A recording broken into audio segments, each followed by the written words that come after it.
Everyone, welcome to next toppers juniors. और आज मैं एक गाना सुन रही थी जिसका नाम है क्यों चलती है पवन। सुना ये गाना? एक्चुअली तुम लोग काफी नए हो, कूल बच्चे हो, बट ये हमारे जमाने में सुना जाता था क्यों चलती है ये पवन। और इस गाने को साइंस ने ले लिया बहुत ज्यादा सीरियसली कि अच्छा बेटा तेरे को मैं बताता हूं कि क्यों चलती है ये पवन। रोमांटिक चीजें दूर रखेंगे, अपने चांद को हम याद नहीं करेंगे और साइंस की तरफ घुसने की पूरी कोशिश करेंगे। क्या यार दीदी पूरा मूड खराब कर दिया, हमको नहीं जानना साइंस में क्या होता है, बट कुछ नहीं कर सकते, मजबूरी है। हमको अगर क्यूरियोसिटी को मिटाना है और हमको अगर मिस क्यूरियस के साथ अगर अपना टाइम स्पेंड करना है तो ऐसे ही करना पड़ेगा। I am really sorry for that. तो चलिए वापस से आपका वेलकम करती हूँ हमारे चैप्टर 6 जिसमें आज हमें पढ़ना है प्रेशर के बारे में। अगर प्रेशर समझ लोगे तो फिर हवा के बारे में, पवन के बारे में समझ लोगे, विंड के बारे में समझ लोगे, तूफान के बारे में समझ लोगे, स्टॉर्म्स के बारे में समझ लोगे और साइक्लोन्स के बारे में समझ लोगे। और ये हमारा है वन शॉट न्यू एनसीईआरटी का। उसके पहले मैं अपने आप को वापस से इंट्रोड्यूस कर देती हूँ। मेरा नाम है कुछ अंजलि शर्मा और मैं हूँ आपकी मिस क्यूरियस दी जो आपको पढ़ाने वाली है साइंस। चलिए शुरुआत करते हैं। हम हमेशा शुरुआत करते हैं कुछ सवालों के जवाब ढूंढने से और वो शुरुआत होता है, अगर न्यू एनसीईआरटी वाले हो तो तुमको पता है कि प्रोब एंड पॉन्डर वाला सेक्शन यहीं से आता है। ओके चलो, क्लास को शुरू करने से पहले बस मैं एक चीज बहुत क्लियरली आपसे कहना चाहूंगी कि बस एक चीज तुम याद कर लो मेरे साथ। क्या याद कर ले? हाई HIGH प्रेशर PRESSURE से लो प्रेशर LOW PRESSURE। बस इतना याद कर लो कि आज हमारा पूरा चैप्टर बेस्ड है हाई प्रेशर से लो प्रेशर, हाई प्रेशर से लो प्रेशर। ये तो कोई गाने की स्टेप हो गई, ठीक है। सो हाई प्रेशर से लो प्रेशर, इतना याद कर लिया, ठीक है। अब हौले हौले सोचना है, प्रोब एंड पॉन्डर की तरफ बढ़ते हैं और वहां पर हमारा पहला सवाल निकल कर आता है। ज्यादा दिमाग लगाने की जरूरत नहीं है, बस सवालों के जवाब लेंगे, उसके बाद डीप में घुसेंगे और उसको और अच्छे तरीके से समझने की कोशिश करेंगे। ओके चलिए, पहला सवाल, Why are winds stronger on some days than on others? कभी कभी हवा इतनी प्यारी बहती है कि मन करता है कि काश कोई होता और हम उसके साथ घूम रहे होते, या फिर काश फैमिली मेंबर के साथ हम कहीं ट्रिप पे चले जाते, इतनी प्यारी हवा चल रही है, हम घर पर बैठे हैं, पर जैसे ही हम प्लान करते हैं, जैसे ही हम घूमने के लिए जाते हैं, इतना भयानक आंधी आ जाती है, इतना भयानक तूफान सा आ जाता है कि दिमाग खराब हो जाता है। तो पहला सवाल यह है कि किसी दिन हवा बड़ी तेज चल रही होती है, किसी दिन हवा बहुत मध्यम मध्यम बह रही होती है, तो ऐसा क्यों होता है? कितना प्यारा सवाल है। कभी सोचा है ऐसा? नहीं सोचा है तो आप सोचो और दिमाग लगा के आंसर को खोजने की कोशिश करते हैं। सबसे पहले तो ये समझ लो कि क्यों चलती है पवन में। पवन कौन है? पवन हमारा दोस्त है, पवन मेरा यार है, पवन मेरा प्यार है, वो सब नहीं। हमें बात करनी है साइंस वाले विंड की, साइंस वाले पवन की। तो वो होती है मूविंग एयर, हवा। ऐसी हवा जो मूव कर रही है वो बन जाती है पवन। एयर, ऐसी एयर जो मूव कर रही है वो बन जाता है wind. So wind is equal to moving air. और एयर कैसे मूव करती है? एक जगह से दूसरी जगह। ऑफ कोर्स मूवमेंट ऐसे ही होता है, राइट। तो हम बेसिक चीज तो समझ चुके हैं। अब गाड़ी हमारी आगे बढ़ती है और हमारा पहला सवाल यहां पर यह उठता है कि किसी किसी दिनों में पवन को ऐसा क्या हो जाता है, वो इतना तूफानी हो जाता है, कुछ दिनों में इतना तेज तेज क्यों चलता है दी? तो आपको उसके लिए ये टेबल देखनी है और मैंने कहा था बस एक चीज याद कर लेना, हाई प्रेशर से लो प्रेशर, हाई प्रेशर से लो प्रेशर। तो अगर मैं नॉर्मल डेज की बात करती हूँ जब पवन बहुत प्यारी प्यारी बह रही होती है, स्लो विंड चल रही होती है, ऐसा क्यों होता है? क्योंकि स्मॉल डिफरेंस रहता है। किसके बीच में स्मॉल डिफरेंस रहता है? Again I am saying hi pressure से लो प्रेशर के बीच में जो डिफरेंस रहता है वो काफी कम रहता है। ओके यानी कि हवा के बीच में एक जगह से दूसरी जगह के बीच में प्रेशर काफी कम रहता है, डिफरेंस काफी कम रहता है। तो अगर डिफरेंस कम रहेगा तो हवा बहुत मध्यम मध्यम चलेगी, लेकिन जिस टाइम पे गर्मी होती है, जिस टाइम पर तूफानी दिन होता है, उस दिन इतना ज्यादा डिफरेंस हो जाता है हाई प्रेशर से लो प्रेशर के बीच में कि हवा बहुत तेज चलती है। तो अगर बहुत सरल शब्दों में अगर मैं आपको समझाने की कोशिश करूं, तो अगर ज्यादा प्रेशर डिफरेंस रहेगा तो ज्यादा तेजी से एयर का मूवमेंट होगा। ज्यादा तेजी से एयर मूवमेंट होने का मतलब है कि ज्यादा तेज तूफानी हवा चलेगी। ओके, इतना समझ गए। इसीलिए कुछ दिन हवा बड़ी मध्यम मध्यम चलती है, गाने गाने का मन करने लगता है, पर कुछ दिनों में वो इतनी तेज चलती है कि पेड़ भी हिल जाते हैं। अब अगला सवाल कि जो वाटर टैंक्स है, आपने देखो ना पानी की टंकियां एकदम ऊपर रखी जाती हैं, नीचे कभी आपने नहीं देखा कभी नीचे पानी की टंकी रखी हुई है। जब पानी की टंकियों को ऊपर रखा जाता है तो हमें ये जानने की कोशिश करनी चाहिए ना कि काहे भैया इतना ऊपर रखा है, काहे हमको सीढ़ियां लगा के इतना ऊपर जाना पड़ता है। ऐसा क्यों नहीं होता है कि आप पानी की टंकी सामने रख दो, हम बाल्टी निकाल के भर लेंगे। इसके पीछे का कारण ये है, देखो जो पानी है, ठीक है, ये पानी की टंकी है मान लो। अब पानी अगर यहां से मैं इसका नल खोलूं, मान लो यहाँ पे होल होता है, इसका नल खोलूं तो पानी कहां जाएगा?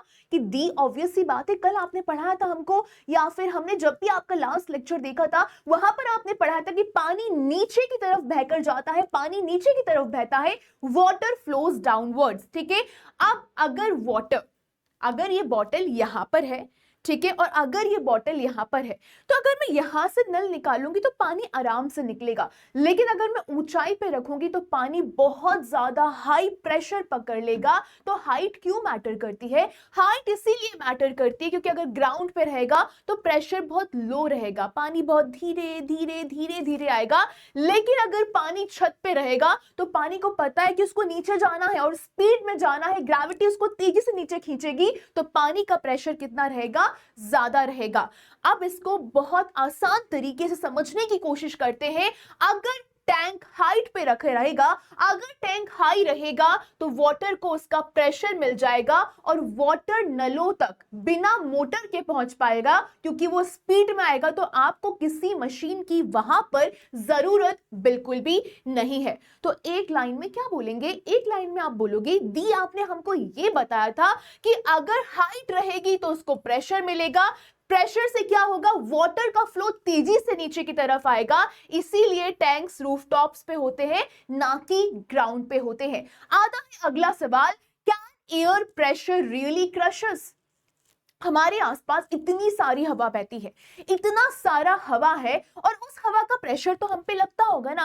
पर दीदी एक बात बताओ कि क्या जो हवा का प्रेशर है वो हमको क्रश कर सकता है? क्या वो हमारी पुदीने की चटनी बना सकता है? क्या वो हमारी चटनी बना सकता है? तो मैं कहूंगी ऐसा कुछ भी नहीं है। एयर प्रेशर तुम्हारा बाल भी बांका नहीं कर सकता। वो तो अच्छी बात है, पर क्यों नहीं कर सकता ये कौन बताएगा? मैं ही बताऊंगी। देखो, एयर प्रेशर जो रहता है वो हमको, मेरे आसपास हर जगह हवा है, सामने, इधर इधर इधर, जहां जाऊं हवा ही हवा है, और वो मुझे हर साइड से पुश कर रही है, वो मुझे हर साइड से धक्का दे रही है। और हमारी जो बॉडी है उसमें भी अंदर से हवा है, अंदर से इंटरनल प्रेशर हमारी बॉडी भी लगा रही है। यानी कि हवा तो मुझ पे प्रेशर लगा रही है, पर साथ ही साथ मेरी बॉडी इंटरनली भी अंदर से बराबर का प्रेशर लगा रही है, धक्का दे रही है। तो आउटसाइड प्रेशर में क्या हो रहा है? एयर अंदर की तरफ धक्का दे रही है। इनसाइड प्रेशर की बात करें तो बॉडी बाहर की तरफ धक्का दे रही है। तो मैंने अगर आपको फोर्स का चैप्टर पढ़ाया था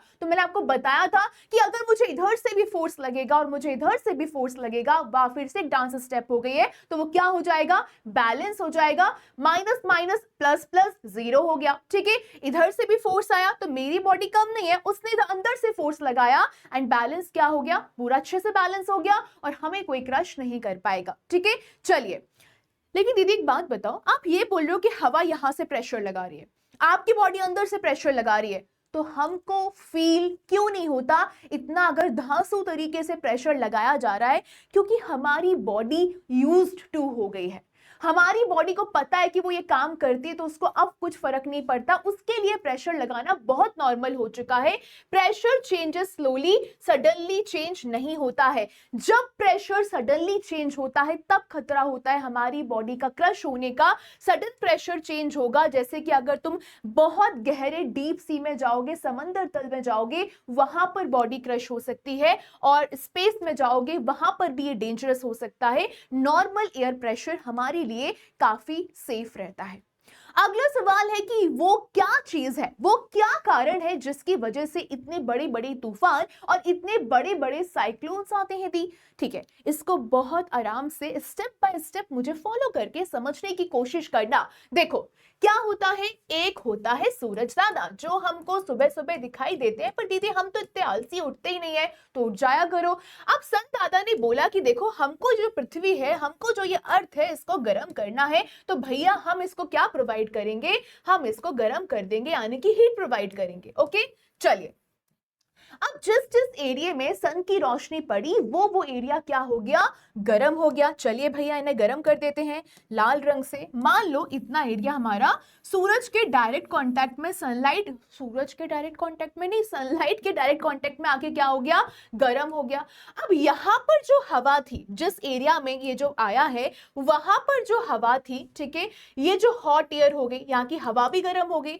अब कोई भी चीज जब गर्म होती है, ठीक है ना, कोई भी चीज जब गर्म होती है, स्टीम आपने देखा होगा, तो वो क्या होता है, वो ऊपर की तरफ भगता है। जैसे अगर मैं हल्की हो जाऊंगी तो मैं हल्की होकर उड़ना शुरू कर दूंगी ना, ओके, पंछी बनी उड़ती फिरूं मस्त गगन में, तो उसी प्रकार से हवा क्या बोलती है, देखो भाई मैं तो वार्म एयर हूं, मेरा वजन अब हल्का हो गया है, तो मैं तो यहां नहीं रुकने वाली। तो ये हवा कहां चली गई, ऊपर चली गई। और जब ये हॉट एयर ऊपर चली जाएगी, तो जब ये ऊपर चलेगी तो नीचे का स्पेस क्या हो गया, खाली हो गया। जहां पर वो थी, जैसे मान लो मैं एकदम से यहां से उड़ गई, ठीक है, मैं चली गई, तो मैं तो ऊपर गई ना, ये जगह तो खाली हो जाएगी। कोशिश कर लेते हैं खाली करने की, मैं इधर चली जाती हूँ, ठीक है ना, तो क्या होगी, खाली होगी। अब इस जगह को भरने के लिए हमें कोई तो चाहिए ना, तो यहां पर जो आसपास की ठंडी हवा थी, गर्म हवा ऊपर चली गई, आसपास की ठंडी हवा ने देखा कि भैया देखो यहां पर एक जगह खाली है, मुझे वहां जाकर बैठ जाना है, और कोल्ड एयर, ठंडी हवा जाके उसकी जगह ले लेगी, और जो हवा है वो बहुत तेजी से आना शुरू कर देगी,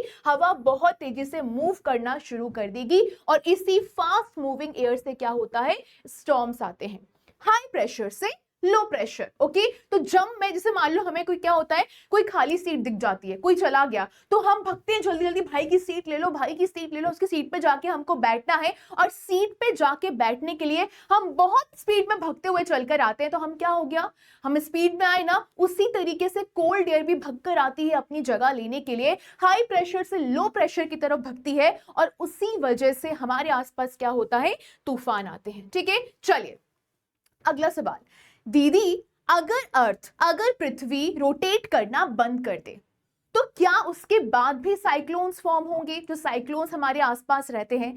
सबसे पहले समझो कि अगर मैं आपको रोटेशन समझाने की कोशिश करूं, जो हमारी अर्थ है वो अपने एक्सिस पे गोल गोल गोल गोल घूमती है, ये तो हमको पता है। एंड जो रोटेशन है, उस रोटेशन की वजह से जो अर्थ की हवा है, अर्थ का एटमॉस्फेयर है, वो जो हवा है वो भी स्पिन करती है, इस प्रकार से स्पिन करती है। अब साइक्लोन को क्रिएट करने के लिए हमें दो चीजें चाहिए होती हैं। कौन सी दो चीजें चाहिए होती हैं? सबसे पहले तो लो प्रेशर होगा। लो प्रेशर रहेगा तो क्या होगा, लो प्रेशर अपनी तरफ हाई प्रेशर वाली चीजों को खींचने की कोशिश करता है, तो उससे क्या होगा, वो हवा को अपनी तरफ खींच पाएगा।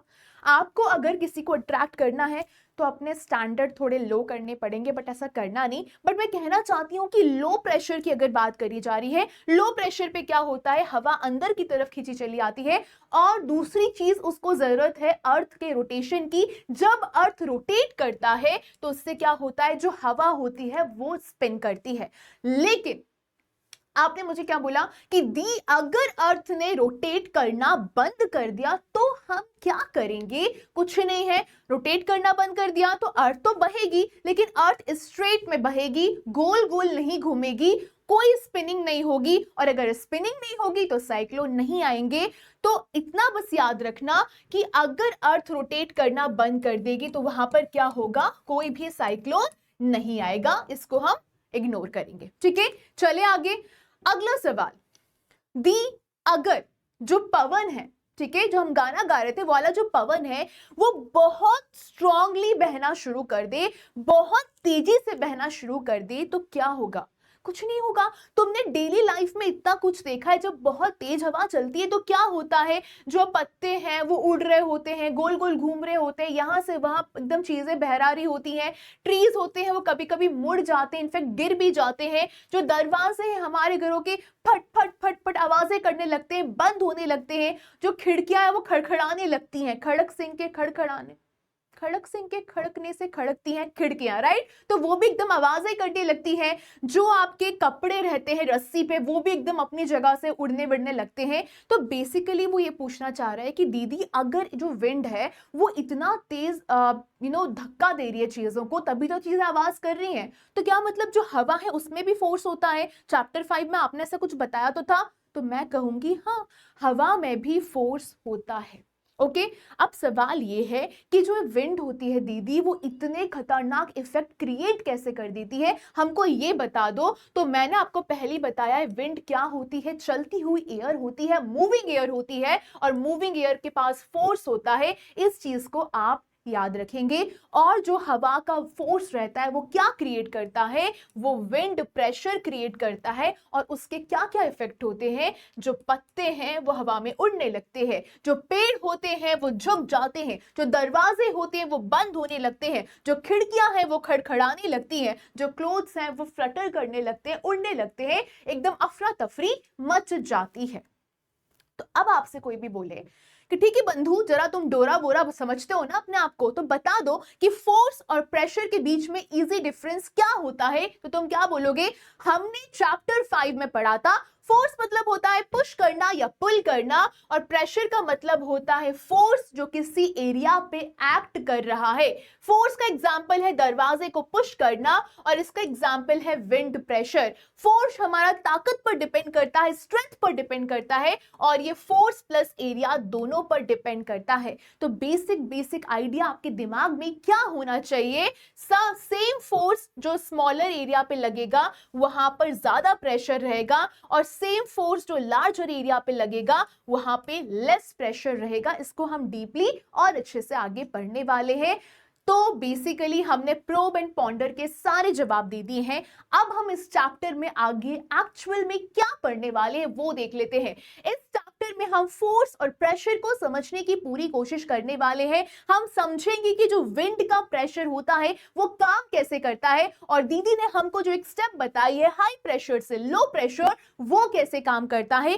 थंडर स्टॉर्म को समझेंगे कि क्यों भैया ऐसा होता है, साइक्लोन्स क्यों आते हैं, क्यों इतनी अफरा तफरी मच जाती है, एंड ये समझेंगे क्यों ये चीजें इतनी पावरफुल है और इतनी डेंजरस है। ठीक है, चलिए शुरुआत करते हैं हम प्रेशर से। प्रेशर को समझने के लिए हमें मेघा और पवन से दोस्ती करनी पड़ेगी, और मैं भी अपना बैग लेकर आई हूं, जरा मैं टांग लेती हूँ। ठीक है, टांग लिया।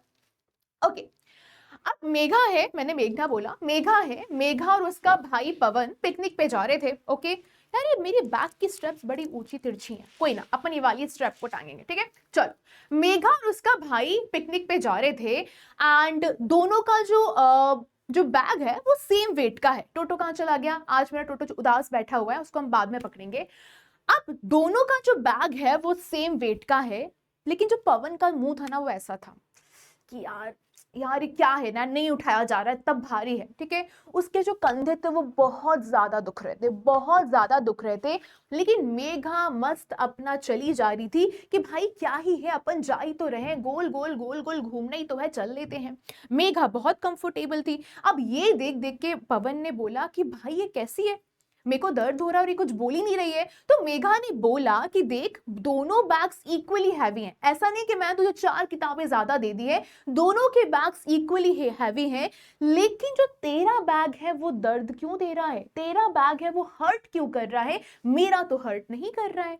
राइट टोटो, ठीक है ना? तो मेघा का मुंह कुछ ऐसा था और पवन का मुंह कुछ ऐसा था कि भाई क्या है, ऐसा क्यों हुआ हमारे साथ। तो पवन ने थोड़ा सोचा और बोला कि मे बी जो मेरा बैग है उसकी जो स्ट्रैप्स हैं वो तेरी स्ट्रैप से थोड़ी सी पतली हैं। क्या बोला पवन ने? कि मे बी हमारा जो वेट है वो इक्वल है, आई अंडरस्टैंड दैट, लेकिन तेरे बैग की जो स्ट्रेप्स हैं वो थोड़ी मोटी हैं पर मेरे बैग की स्ट्रेप्स थोड़ी पतली है, इसीलिए मुझे पेन हो रहा है। अब सवाल ये है कि क्या बैग की स्ट्रेप्स में इतनी ताकत है जो इतना डिफरेंस क्रिएट कर सकती है? तो हाँ, अगर मैं कहूँ हाँ तो बहुत ज्यादा डिफरेंस है। जैसे मान लो पवन की स्ट्रैप ये वाली होती और मेघा की स्ट्रैप ये वाली थी, इसीलिए जो फोर्स था वो क्या हो गया, वो आपका प्रेशर था वो क्या हो गया, वो एक ही जगह पर जमा होने लगा और उसको बहुत दर्द होने लगा। सो स्ट्रैप साइज दीदी मैटर क्यों करता है? क्यों पवन के स्ट्रैप साइज छोटे थे बैग के और मेघा के बड़े थे? तो इतना कितना डिफरेंस आ गया कि पवन को इतना ज्यादा पेन होने लगा, इतना ज्यादा दर्द होने लगा, इतनी तकलीफ होने लगी। देखो, जब आप बैग को कैरी करते हो, ठीक है ना, तो मैंने आपको ग्रेविटी समझाया था, हमने ग्रेविटेशनल फोर्स पढ़ा था, क्योंकि तो क्या होता है, जो अर्थ है वो आपके बैग को नीचे खींच रही है, वो अपना काम बराबर कर रही है, 24/7 कर रही है। तो बेसिकली जो अर्थ है वो आपके बैग को पूरी तरीके से नीचे खींचने की कोशिश करती है, यानी कि यहां पर ग्रेविटी लग रही है, तो जो बैग है वो भी नीचे जाने की पूरी कोशिश कर रहा है। इसका मतलब अब वो क्या करेगा, आपके शोल्डर्स को पुश करेगा, क्योंकि आपके शोल्डर्स बीच में आ रहे हैं और इसी पुश को हम क्या कहते हैं, फोर्स कहते हैं। लेकिन सबसे जरूरी पार्ट क्या है, सबसे जरूरी पार्ट ये है कि अगर नैरो स्ट्रेप्स रहेंगी, पतली स्ट्रेप्स रहेंगी, तो जो एरिया रहेगा वो शोल्डर पे काफी कम कवर करेगा, जिससे आपको ज्यादा दर्द होगा, क्योंकि वो उतने एरिया पे प्रेशर लगा रहा है। लेकिन अगर स्ट्रैप्स बड़ी हो जाएंगे तो वो जो प्रेशर है वो फैल जाएगा, वो एक ही पॉइंट पे नहीं लगेगा, वो सारे उस पर एकदम कहते हैं इक्वली डिवाइड हो जाएगा। तो लार्जर एरिया में क्या होगा, मुझे कम पेन होगा। बेसिकली यही चीज है। तो अगर सेम फोर्स है, यानी कि सेम बैग वेट है, लेकिन अगर एरिया डिफरेंट है तो पेन होने की चांसेस है। पर दीदी एक बात बताओ, ये प्रेशर होता क्या है? तो प्रेशर के लिए आपको एक फॉर्मूला याद कर लेना है, pressure is equal to force divided by area. Repeat करो मेरे साथ, pressure is equal to force upon area. Pressure is equal to force divided by area. चाहे ऐसे लिखो चाहे ऐसे लिखो। तो इस चैप्टर में बेसिकली हम क्या करने वाले हैं, अगर स्मॉल एरिया पे फोर्स लग रहा है सेम, तो वहां पर ज्यादा प्रेशर होगा, मैंने आपको बताया था, और लार्ज एरिया पे भी वही फोर्स लग रहा है लेकिन लेस प्रेशर होगा। इसीलिए जो नैरो स्ट्रैप है वो हर्ट कर रही थी और जो ब्रॉड स्ट्रैप है उसमें आप काफी कंफर्टेबल फील कर रहे थे। सेम बकेट के साथ सेम आप कोशिश करना, कभी वॉशरूम जाओ, आपके पास 2-3 तरीके की अगर बाल्टियां हो तो मम्मा को बोलना, पापा को बोलना कि पापा मुझे कुछ फील करना है, प्रेशर को फील करना है। तो पापा क्या बोलेंगे कि ठीक है ले तू बाल्टियां पकड़ ले। तुम जब बाल्टी पकड़ोगे जिसका जो हैंडल है वो काफी बड़ा है, चौड़ा है, जो काफी ब्रॉड है, उसमें तुमको दर्द नहीं होगा। लेकिन जो पतली एकदम चुभेगी ना हाथों में, उसमें तुमको हाथों में बहुत ज्यादा पेन होगा। ठीक है, अब सवाल है कि जिस बाल्टी में ब्रॉड हैंडल होता है उसे पकड़ना इतना आसान क्यों होता है? तो अब तुम लोग क्या बोलोगे, अब तुम लोग बोलोगे कि देखो हमने चैप्टर 6 पढ़ लिया है, हमको पता है कि अगर ब्रॉड हैंडल है तो उसका एरिया क्या है, ज्यादा बड़ा है। क्या है, ज्यादा बड़ा है, ज्यादा एरिया रहेगा, यानी कि मेरे हाथों पे लेस प्रेशर लगेगा। अगर लेस प्रेशर लगेगा तो मुझे दर्द कम होगा, दर्द कम है मेरे हाथों में। ओके, चलिए, अब आपने बहुत बार देखा होगा जब कुछ लोग होते हैं कुछ बेचने के लिए निकलते हैं तो वो सीधे डलिया अपने सर पे नहीं रखते हैं, वो उनका एक कपड़ा ऐसे गोल गोल करके ऐसे रख लेते हैं। ठीक है टोटो, सॉरी फॉर कॉलिंग यू कपड़ा, बट ठीक है, ठीक है, तो कुछ ऐसे रख लेते और इसके ऊपर एक भार रखा जाता है जिसको हम टोकरी बोलते हैं, राइट?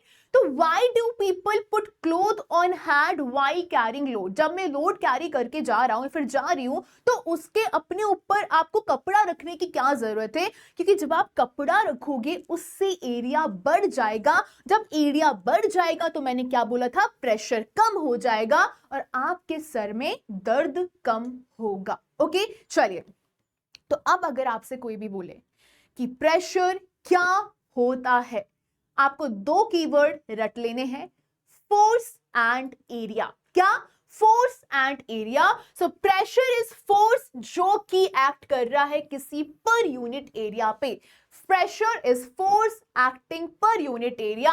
और एसआई यूनिट क्या होता है प्रेशर का? तो हमको फोर्स का एसआई यूनिट पता है ना, हाँ दी आपने बताया था न्यूटन होता है। एरिया का पता है ना, मैथ्स पढ़ा है ना, स्क्वायर मीटर होता है जिसको हम मीटर स्क्वायर भी लिख लेते हैं।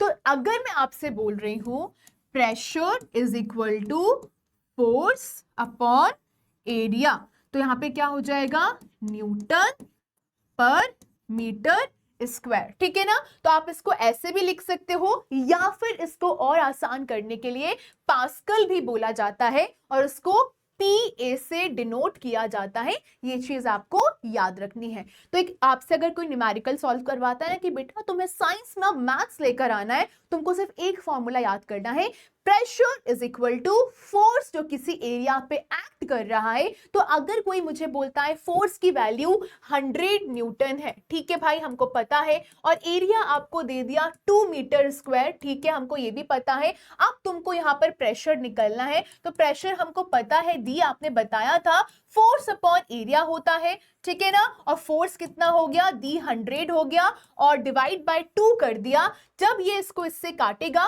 तो ये हो जाएगा 50, या तो मैं इसको न्यूटन पर मीटर स्क्वायर से डिनोट कर सकती हूँ, और या फिर मैं इसको सिंपल 50 पास्कल भी लिख सकती हूँ। एक चीज हमेशा याद रखो, साइंस के न्यूमेरिकल्स जब भी सॉल्व करो, प्लीज प्लीज प्लीज आपको हमेशा उनका एसआई यूनिट लिखकर आना ही आना है, ये बहुत जरूरी है। अकेले अगर 50 लिख दोगे तो नंबर नहीं मिलेंगे। ठीक है, चले आगे। अब आपको डेली लाइफ में जो प्रेशर है उसको समझने की कोशिश करना है। मान लो कुछ एक्टिविटीज हम देख लेते हैं, वो एक्टिविटी क्या है, कैसे करी जाएगी, इजी है या फिर डिफिकल्ट है और क्यों ऐसा। देखो सबसे पूछे मिले सबसे पहले मुझे ड्राइविंग नेल। ओके, अब अपन क्या करेंगे, जो नेल का हेड रहता है, मेरे पास नेल है नहीं, जो नेल का हेड रहता है, नेल कैसा दिखता है, जैसे कि मान लो ये उसका ऊपर का हेड रहता है और ये नीचे से कुछ ऐसा रहता है, ठीक है। ओके चलो, तो अब हमें क्या करना है, नेल को ठोकना है, ठीक है, ठोक के कहीं पे कीला गड़ाना है। फाइन, चलो ड्राइविंग नेल। अब मैंने क्या किया, जो नेल का हेड है उस पे ठोकना शुरू किया, पर ये क्या इजी होगा, क्या इजी होगा, ये डिफिकल्ट हो जाएगा, क्योंकि लार्जर एरिया रहेगा तो प्रेशर वहां पर कम लगेगा। लेकिन वहीं पर अगर मैं उसके पॉइंटेड एंड पे ठोकना शुरू करूं, यानी कि मैंने पॉइंटेड एंड को दीवार की तरफ लगा दिया, अब पॉइंटेड एंड को जब दीवार की तरफ लगा दिया तो क्या उसको गाड़ना आसान रहेगा, उसको गाड़ना इजी रहेगा, क्योंकि स्मॉल एरिया रहेगा तो वहां पर प्रेशर इजिली लग जाएगा, इजिली पड़ जाएगा। अगर मैं एप्पल को काट रही हूं और मैं ब्लंट नाइफ से काटूं जिसकी धार बिल्कुल है ही नहीं, तो ये डिफिकल्ट रहेगा, क्योंकि लो प्रेशर लगेगा।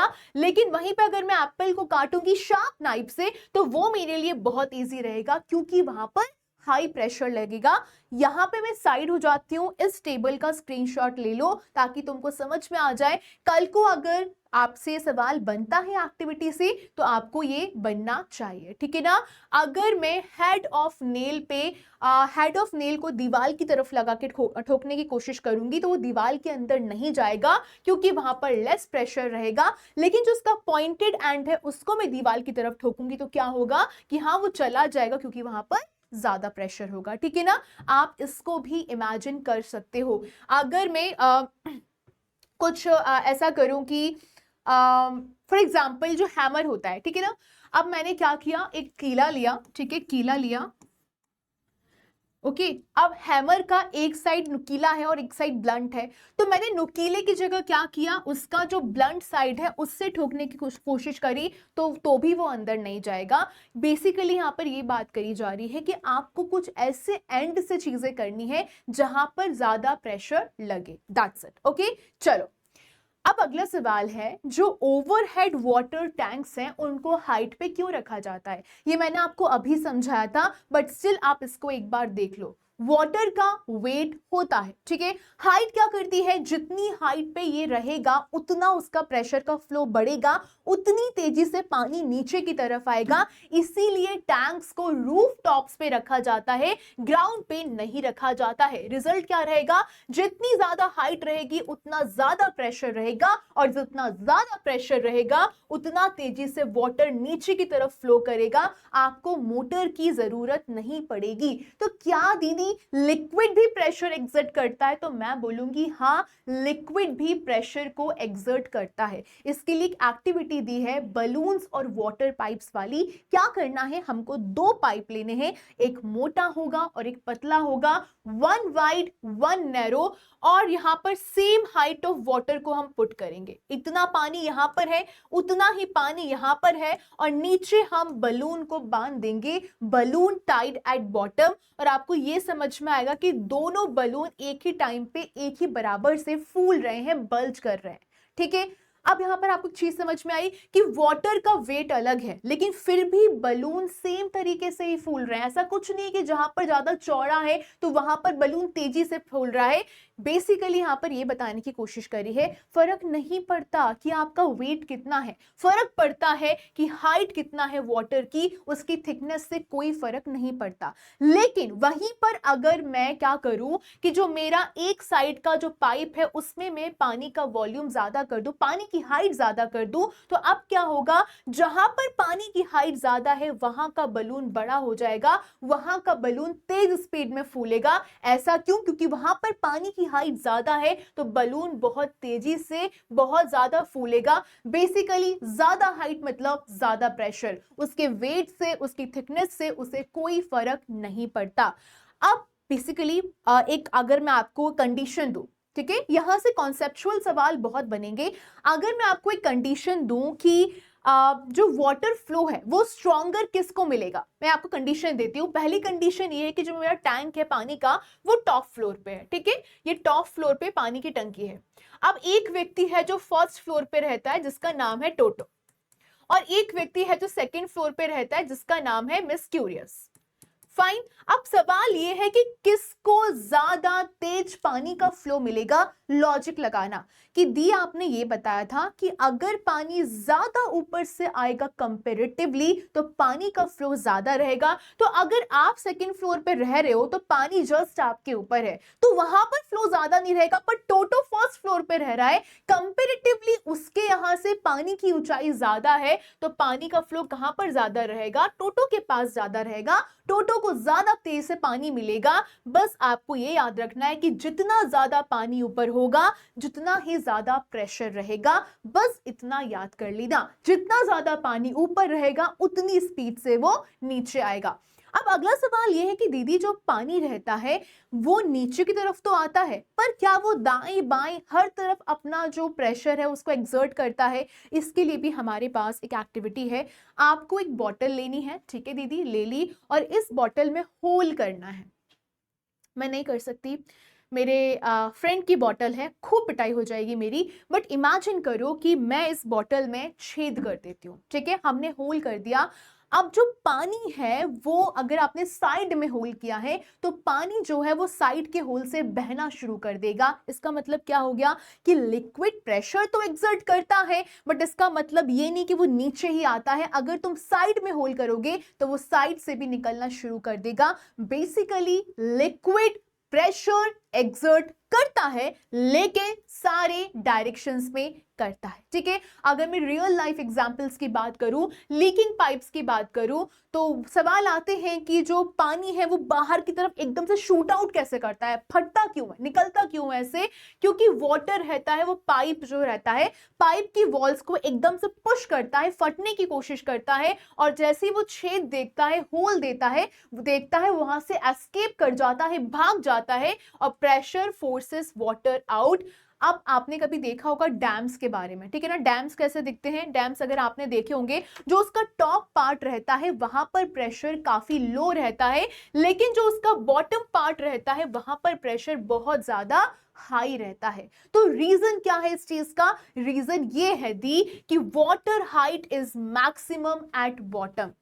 मैंने क्या बोला था, अगर नीचे की तरफ की बात करें तो वो नीचे है, ठीक है ना, पानी ऊपर है। अगर पानी ऊपर से नीचे आएगा तो वाटर की हाइट मैक्सिमम कहां रहेगी, बॉटम पे रहेगी, और प्रेशर वहां पर हाईएस्ट रहेगा। इसीलिए उसको बैलेंस करने के लिए हम उसको इतना चौड़ा बना देते हैं ताकि वो एकदम से नीचे आए तो कुछ भी फट ना जाए। Broad base is needed to withstand the pressure. ठीक है, समझ में आ गया, इतना आपको समझ में आ गया। चलिए आगे बढ़ेंगे। ओके, फाइनल समरी मेरे साथ रीड करना है। क्या रीड करना है, मैं साइड हो रही हूं। Pressure is equal to force upon area. याद किया, स्मॉलर एरिया मतलब ज्यादा प्रेशर हो जाएगा, इतना याद हुआ। ठीक है, देन क्या है हमारे पास, प्रेशर इंक्रीजेस विथ हाइट। ठीक है दीदी, समझ में आ गया। क्या लिक्विड प्रेशर को एक्सर्ट करता है, बिल्कुल करता है। लिक्विड क्या सारे डायरेक्शंस में प्रेस होता है, हाँ दीदी आपने समझाया था। और ब्रॉड बेस क्या करता है, डैम्स को बचा लेता है, क्योंकि अगर मैं नीचे का बेस को चौड़ा नहीं बनाऊंगी, ब्रॉड नहीं बनाऊंगी, तो जो हाइट से प्रेशर आएगा उससे वो टूट भी सकता है और फट भी सकता है। अब हमने लिक्विड का प्रेशर पढ़ लिया, अब हम एयर के प्रेशर को पढ़ने की कोशिश करेंगे। Pressure exerted by air.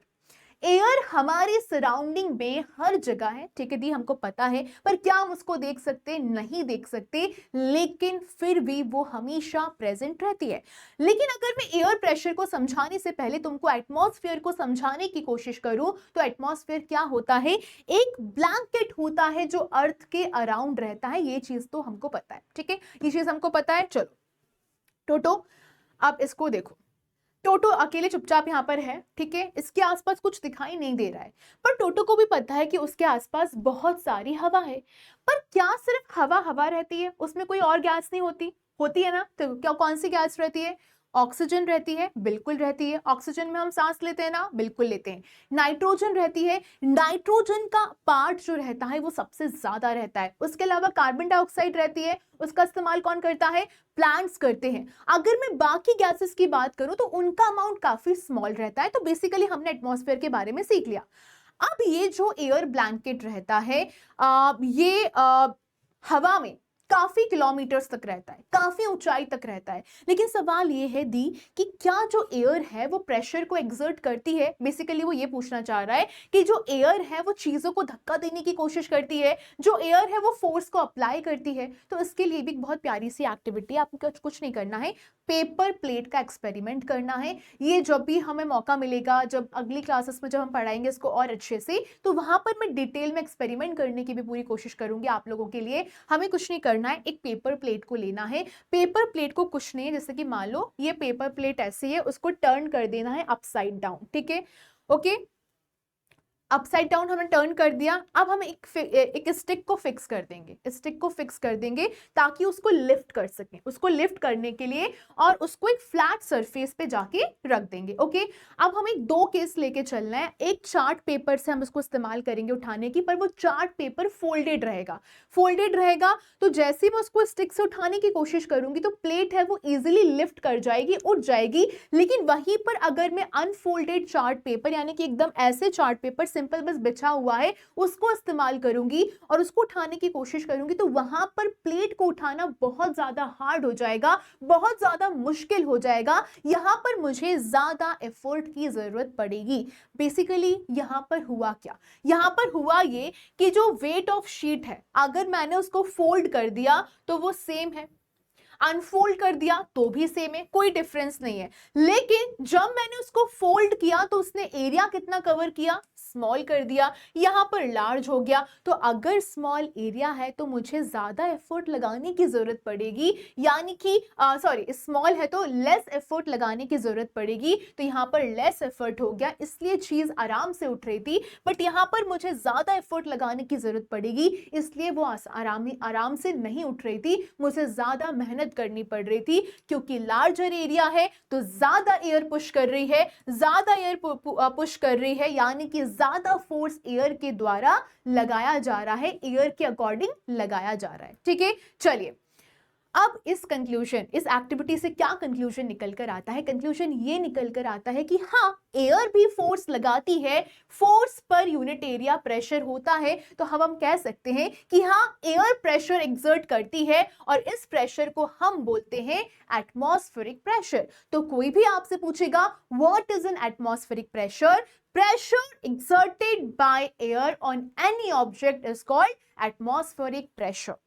लेकिन दी, हमारा फिर से यही सवाल है, अगर लिक्विड हर जगह अपना प्रेशर लगा रहा है तो क्या ये चीज हवा पर भी लागू होती है? तो बिल्कुल लागू होती है। हम गुब्बारे का एग्जाम्पल लेते हैं, बलून का एग्जाम्पल लेते हैं। जब मैं बलून को फुलाती हूं तो होता क्या है, बलून पूरी तरीके से फूल जाता है, राइट, और वो सारे डायरेक्शन में जाके फैल जाता है, it expands in all direction. पर ऐसा होता क्यों है? जो हवा बलून के अंदर रहती है वो उसके वॉल्स को पुश करती है और इसी पुश को हम क्या कहते हैं? एयर प्रेशर कहते हैं। सो यहां से इंपॉर्टेंट कंक्लूजन क्या निकल कर आता है कि हाँ दी, अगर लिक्विड भी हर डायरेक्शन में अपने प्रेशर लगाता है तो एयर भी अपना पूरे तरीके से प्रेशर हर डायरेक्शन में लगाती है, दोनों में कोई भेदभाव नहीं है।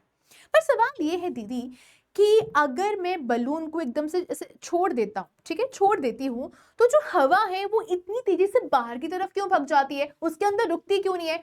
मैंने कुछ सिखाया था, हाई प्रेशर से लो प्रेशर, हाई प्रेशर से लो प्रेशर। तो बलून के अंदर एक्चुअली इतनी ज्यादा हवा भर दी है, हमने एक ही बार में कॉन्सेंट्रेट करके भर दी है कि वहां पर ज्यादा प्रेशर हो गया है, लेकिन बलून के बाहर वही प्रेशर काफी कम हो गया है। ओके, अब हवा का रूल क्या रहता है? मैंने आपको पहले ही कहा था, इसको रट लेना। हवा का रूल रहता है air always moves from high pressure to low pressure. ये इस चैप्टर की सबसे इंपॉर्टेंट लाइन है। Air moves from high pressure to low pressure, इसीलिए एयर बाहर आ जाती है और बलून क्या हो जाता है? श्रिंक हो जाता है। ठीक है, अब सवाल यह है कि एटमॉस्फेरिक प्रेशर कितना स्ट्रांग रहता है, कितना तेज रहता है? इसके लिए आपको देखना पड़ेगा रबर का सकर। सकर पता है ना, कि आप उसको दीवार पे ऐसे करो, गुप करके चिपक जाता है उसमें जाके। ओके, तो बेसिकली हमें क्या करना है, हमको रबर सकर को प्रेस करना है स्मूथ सरफेस के ऊपर और उसको खींचने की कोशिश करना है बहुत जोर से। आप देखोगे कि सकर क्या होगा, दीवार से बहुत स्ट्रांगली स्टिक कर जाएगा और उसको निकालना बहुत ज्यादा मुश्किल रहेगा। ठीक है, लेकिन दीदी वो स्टिक क्यों कर जाता है? क्योंकि जो एयर जो सकर के अंदर है इज पुश्ड आउट और जो उसके अंदर का प्रेशर है वो क्या हो जाएगा? लो हो जाएगा। उसके अंदर की हवा तो चली गई, अब प्रेशर अंदर का लो हो गया और जो बाहर की हवा है वहां पर हाई प्रेशर है और जो बाहर की हवा है वो सकर को स्ट्रांगली पुश करने की कोशिश कर रही है और ये जो प्रेशर डिफरेंस है उसकी वजह से वो बहुत स्ट्रांग तरीके से होल्ड करता है। ओके, तो यहां पर फिर से एक सवाल आ रहा है कि क्या एयर प्रेशर हमको क्रश कर सकता है? तो मैंने आपको प्रॉप एंड पॉन्डर में भी समझाया था कि एयर का प्रेशर बहुत लार्ज होता है, हम मानते हैं। अगर मान लो 15 सेंटीमीटर इंटू 15 सेंटीमीटर का एरिया है तो एयर भी उतना ही प्रेशर आपको, उतने ही फोर्स के साथ आपको कोशिश करेगी कि वो आपको प्रेस करने की कोशिश करे। लेकिन दीदी, अगर वो इतनी तेजी से हमको प्रेस करने की कोशिश कर रही है तो हम क्रश क्यों नहीं हो रहे हैं? क्योंकि मैंने आपको पहले भी बताया था, एटमॉस्फेरिक प्रेशर बाहर है वो कोई दिक्कत नहीं है, लेकिन मेरी बॉडी भी बहुत स्ट्रांग है। मेरी बॉडी जानती है कि भाई ये अच्छी इंसान है, इसको बचाने की कोशिश करना है। मेरे डोराज अच्छे इंसान है, इनको बचाने की कोशिश करना है। टोटो भी अच्छा है, उसको बचाने की कोशिश करना है। तो जो बॉडी फ्लूइड्स हैं जो मेरे अंदर है, जो गैसेस है, वो भी अंदर से उतना ही सेम प्रेशर लगा रही है। यानी कि दोनों क्या हो गए? बैलेंस हो गए, इक्वल हो गए, कोई किसी को नहीं हरा सका। तो pressure from outside is equal to pressure from inside and balance ने हमको क्या कर लिया? बचा लिया। ओके, अब एयर प्रेशर की यूनिट्स क्या होती हैं? पास्कल, और 1 pascal is equal to 1 newton per metre square. इस चीज को याद रखना। सो अगर मिली बार में बोल रही हूं तो मिली बार इज 100 पास्कल ओनली, और हेक्टो पास्कल की बात करी जा रही है तो ये भी 100 पास्कल है। ओके, तो फाइनल समरी क्या निकल कर आती है? एयर हमारे आस पास है, ठीक है, एयर प्रेशर एक्सर्ट करती है, ठीक है, एयर हमारे सारे डायरेक्शंस में एक्ट करती है, ठीक है, ज्यादा एरिया रहेगा, more air pressure force. Atmosphere pressure काफी ज्यादा स्ट्रांग रहता है, we are safe because body pressure उसको बैलेंस कर लेता है। अब विंड का फॉर्मेशन कैसे होता है, आपने पवन के बारे में हमें सब बता दिया, पवन हाई प्रेशर से लो प्रेशर की तरफ जाता है, अगर ज्यादा डिफरेंस होगा तो तूफान आ सकता है, कम डिफरेंस रहेगा तो मध्यम मध्यम बहेगा। लेकिन हमारा सवाल वापस से यही है कि कुछ दिनों में पवन इतना शांत रहता है, कुछ दिनों में शांत नहीं रहता है। तो इसको एक बार वापस से रिवाइज करते हैं, क्योंकि हमने पढ़ा था कि कुछ दिनों में स्ट्रॉन्ग विंड रहेगी, कुछ दिनों में विंड बिल्कुल नहीं रहेगी, कुछ दिनों में स्ट्रॉन्ग इतनी ज्यादा रहती है कि वो ट्रीज और हाउसेस को भी डैमेज कर देती है। पर सबसे बड़ा सवाल यहां पर क्या है, ये होता क्यों है? आंसर बहुत बहुत सिंपल है, wind farms because of difference in air pressure. और मैंने बताया था वो एयर प्रेशर क्या होता है, हाई प्रेशर से लो प्रेशर। तो अगर मैं डेली लाइफ एग्जांपल्स की बात करूं आपसे, पहला एग्जांपल है बलून। बलून को आप हवा से भर देते हो, पर जैसे उसका माउथ ओपन होता है एयर बाहर आ जाती है, ठीक है।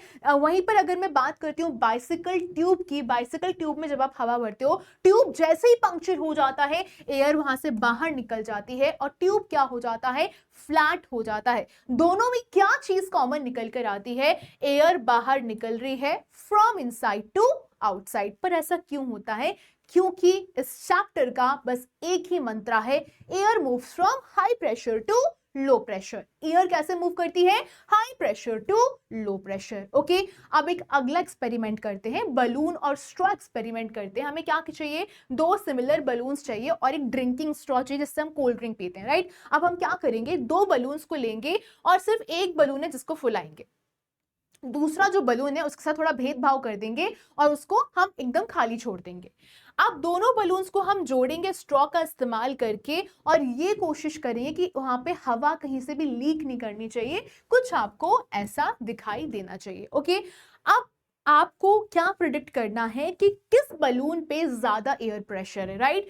तो जो इन्फ्लेटेड बलून है ऑफ कोर्स उसमें ज्यादा हवा है, ज्यादा हवा है तो हाई प्रेशर है, लेकिन जो खाली बलून है वहां पे तो अभी कुछ भी नहीं है, यानी कि लो प्रेशर है। High pressure low pressure, high pressure low pressure. तो यानी कि अगर मैं अपना दिमाग लगाने की पूरी कोशिश करूं तो हवा को हाई प्रेशर से लो प्रेशर की तरफ बहना चाहिए। तो हमने क्या ऑब्जर्व किया, जो फूला हुआ बलून रहता है पहले तो वो बड़ा था लेकिन अब छोटा हो गया, लेकिन जो एम्प्टी बलून था वो पहले छोटा था तो बड़ा हो गया। इसका मतलब यहां पर क्या हुआ, हवा ने बहना शुरू कर दिया हाई प्रेशर से लो प्रेशर की तरफ। तो यहां पर ऐसा क्यों हुआ, सिंपल सा रीजन है कि जो एयर प्रेशर फूले हुए बलून में था वो बहुत ज्यादा था, यानी कि हाई था, लेकिन जो एयर प्रेशर खाली बलून में था वो लेस था। और आपने कहा था दी, आप हमको कम से कम 10 बार ये कह चुके हो पिछले 1 घंटे में कि वो हाई प्रेशर से लो प्रेशर, हाई प्रेशर से लो प्रेशर की तरफ मूव करता है, इसीलिए ऐसा हुआ था। ठीक है, चलिए। पर ऐसा क्यों होता है दी कि जो एयर का फ्लो रहता है वो कुछ टाइम बाद अपने आप रुक जाता है, व्हाई डज इट हैपन। देखो, कुछ टाइम बाद जो दोनों बलून हैं वो सेम साइज के हो गए, दोनों में इक्वल हवा भर गई, तो प्रेशर क्या हो गया, दोनों बलून्स में इक्वल हो गया। तो आपको एक रूल अपने दिमाग में डाल लेना है, एयर फ्लो करती है जब प्रेशर डिफरेंट होता है। प्रेशर सेम रहेगा तब वो बहती नहीं है, प्रेशर अलग होगा तभी वो जाके मूव करती है। और एयर कब रुक जाती है, जब प्रेशर दोनों में इक्वल हो जाता है, बराबर हो जाता है। तो मोस्ट इंपॉर्टेंट कंक्लूजन, इसको अंडरलाइन कर लेना, इसको याद कर लेना, air always move from a region of high pressure to a region of low air pressure, और इसी को हम क्या कहते हैं, विंड कहते हैं। यानी कि यहां पर हाई प्रेशर रहेगा, ठीक है, हु ऐसे हम ऐसे बना दे, बहुत ज्यादा कॉन्सेंट्रेशन है हवा का, और वो कहाँ मूव करेगी, लो प्रेशर की तरफ, जहां पे कुछ खास कुछ भी नहीं है, और हवा कुछ ऐसे मूव करती है। जब प्रेशर डिफरेंस रहेगा तो ही हवा मूव करती है, हाई से लो की तरफ मूव करती है।